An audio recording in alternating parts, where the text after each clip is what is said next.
Hey guys, welcome to my channel. We are reading The Collected. We're reading chapter 18, 19, 20, and 21 today. So, yeah, we're going to get right into it. And I also got approved by Scholastic to read it. So, alright, The Collected by K.R. Alexander. Oh my gosh. Chapter 18. Later that night, after Mom went to sleep, I lay awake in bed and stared out the closet window. Rain still battered down outside, which didn't make me feel any more at ease. Ever since that strange event with the radio, I was feeling off. No, that wasn't right. I was scared. The radio thing must have just been some static interference, right? But then, why did the name Beryl sound so familiar? Why did even thinking it filled my veins with ice?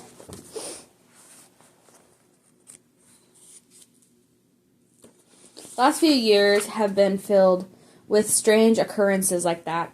TVs running on what I walked by, street lights flickering off when we drove under them, always the dolls, whispering when I walked by, turning their heads when I wasn't looking at them straight on, moving when my back was turned, things I should have been scared by, but had almost been comforting in a way. After all, dolls have been my friends I had to keep secret for fear of what my sister or school friends would say. I had convinced myself that it was just my overactive imagination, as Mom called it, and that if I ignored it, the strange things would stop happening. Except now it seemed they were getting more frequent. Ever since we got into town. Almost like this place was the cause of it all. Almost like it was calling me back. Anna, a voice whispered. My eyes jolted open. I had fallen asleep. It wouldn't be the first time I'd had a dream so intense I was convinced it was real. I'd even sleepwalked on occasion.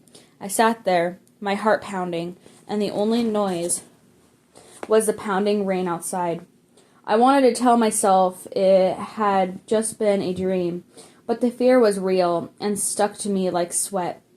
I took a deep, calming breath. I must have fallen asleep without knowing. That voice almost sounded like, Anna, a voice whispered, followed by a soft tapping at my door. My fear turned to the agonization as I realized who it was. I slid from my bed and made my way over. When I cracked open the door, Josie stuck her hand in to look around. That was strange. She never came into my room at night. It had always been me going to her. Good, she muttered. After looking around, she opened the door. She pushed the door open the rest of the way and stepped inside. What? I asked, ruffled, because I wasn't entirely certain it was her voice the first time I heard my name whispered. Maybe I'd fallen asleep. After all, what's good? Your windows are closed, she said. I looked to the windows. Of course they were closed. It was still raining out there, and it was freezing. I didn't say that, though. I just mumbled in agreement. She walked over to the window, and that's when I realized what seemed the most off. She seemed even more afraid than before. What is it? I asked as she peered out the window for the forest beyond. She didn't answer right away. She just stared out the window, as if entranced, one hand pressed to the glass. I stepped up to her and looked out. Through the rain, I could just make out the swaying black trees of the forest beyond and the porch light. And yes, it was night. It was raining. But something about the way the tree limbs moved, the way the shadows darted around, made the forest seem alive. I felt myself swaying back and forth with the motion of the trees. They were hypnotizing. They were calling to me. I bumped against Josie, and she broke from her trance. Watch it, weirdo, she said. She took the step back and shook her head. It was shaking off a dream. "What?" I said. "Why are you acting so strange? What do you know that you aren't telling me?" But of course I didn't ask her those things. She would never have answered, even if I tried. "Just make sure you keep your window shut," she said. "And don't go out to the house in the woods. It's not safe." She turned and headed out my door. But the words I heard on the radio whispered through my head. "Does it have to do with Beryl?" I asked. She froze. She didn't move for the longest time, and when she did, her eyes were wide and rimmed with tears. "Don't you ever mention that name again. You hear me? Never." Her last word came out as she hissed yell, and before I could promise anything, she slammed the door in my face and thundered out down the hall. I stood there and watched the door, feeling hot and cold all at the same time. She knew about Beryl, which maybe meant she knew what was going on around here. The writing on the walls, the strange rules, and even Grandma Jeannie's voice on the radio. And there was no doubt in my mind that Josie would never tell me. Tears welled in my eyes. If Grandma Jeannie was here, I could ask her. But if she was here, none of this would be happening in the first place. Once more, I felt more alone than ever before, frustrated. I slipped back under my covers and closed my eyes. Josie was keeping secrets. Josie was scared of something out here.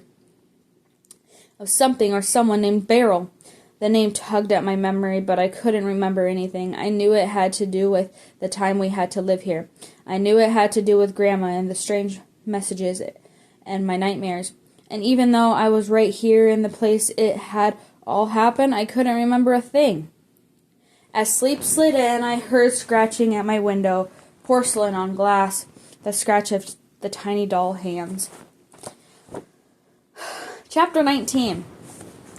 I jumped at the sound, suddenly fully awake, and stared out the window. I couldn't see anything. No branches clawed at the glass. No tiny dolls scratching to get in.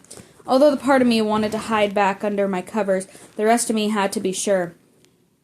Had to be sure I wasn't being watched. Had to be sure I wasn't making this up. Trembling, clenching the blanket to my chest, I made my way to the window. Lightning flashing outside, illuminating the driveway and the garden at the forest beyond. I leaned forward and squinted. Was that? Yes, farther out in the woods was a glow. The faint orange glow of the window and the trail of spiraling smoke. And I knew without a doubt in that moment that was the house I was supposed to avoid. That was where Beryl lived. Though how I knew that in the core of my bones was beyond me. I leaned closer to the window and tried to peer out. I placed my hands on the cold glass, and a tiny porcelain hand slammed against it on the other side. I yelped and leaped back, staring in horror, as a doll clambered its way up to peer in the window at me. A doll with smudged smile and 1,000 cracked and faded cracks and a faded sundress. Memory flashed with the lightning. I remember holding a doll tight to my chest while falling asleep, a secret for me alone. A doll given me by Josie, Josie's only friend in town, Vanessa. This was the doll Vanessa had given me.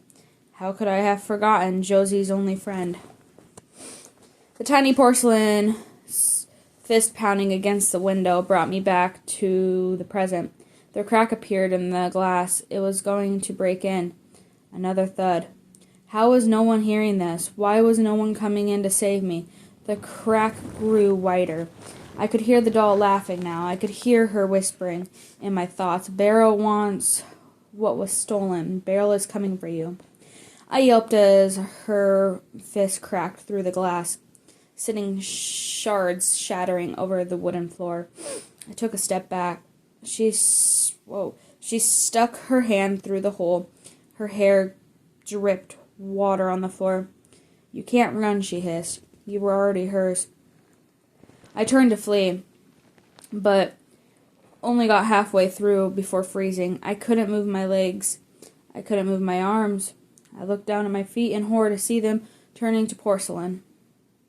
And when I looked into the mirror, I watched it in horror as my face leached of color, my skin smoothing out, and my face becoming pale marbles. I was turning into a doll. I tried to open my mouth to scream, but my lips couldn't move. I couldn't move at all. I was a doll. I tilted, tipped, and as I fell towards the floor, the doll from the window crackled with Beryl's terrifying laughter. I hit the ground, screaming silently. I shattered and woke up with a start. Sheets tangled my feet and sweat coated my forehead, and I lay on my back on the floor. I stared over my bed in shock.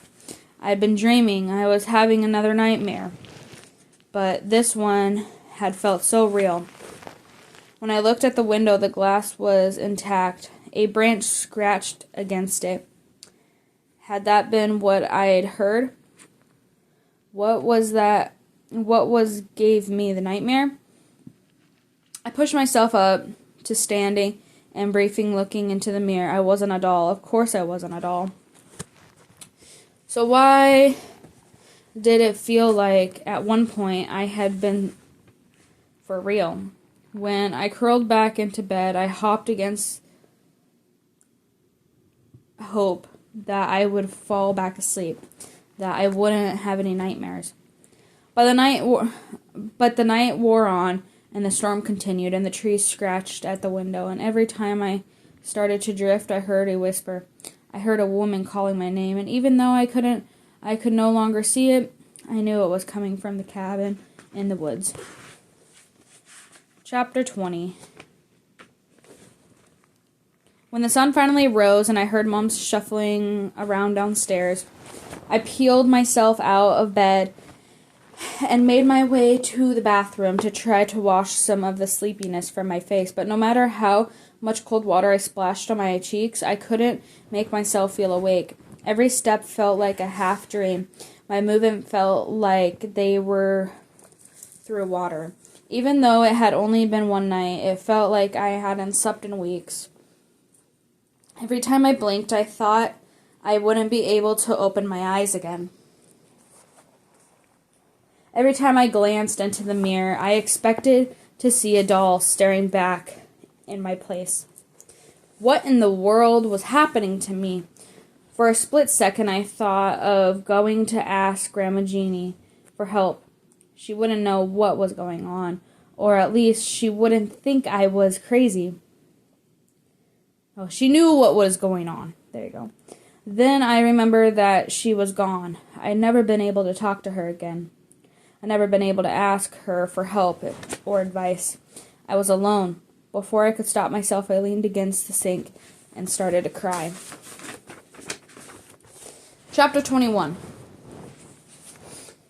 You look like a zombie, Josie said when I finally got downstairs. I'd spent a good 5 minutes crying against the sink, and when I was done, I took a shower because my eyes were red and puffy, and I didn't want anyone's commenting on it. I didn't want Josie's snark or Mom's concern. Apparently, it didn't work. Not that Josie had much room to talk. She had dark circles under her eyes. Was she having nightmares too? It wasn't something I darted to ask. Mom wasn't in the kitchen. She was already over in the living room packing up more boxes. I poured myself a bowl of cereal and slumped down. Even the cereal tasted strange. What's gotten into you? Josie asked. She was sorting plates and bowls into boxes. Most of them were going into the donate box, at least the ones not broken. I wonder if she remembered Vanessa. Was Vanessa even around? If so, why wasn't Josie trying to hang out with her old friend? Couldn't sleep, I responded. Did you keep your window closed? I glanced up at her. Yes, why? She shrugged. The rules.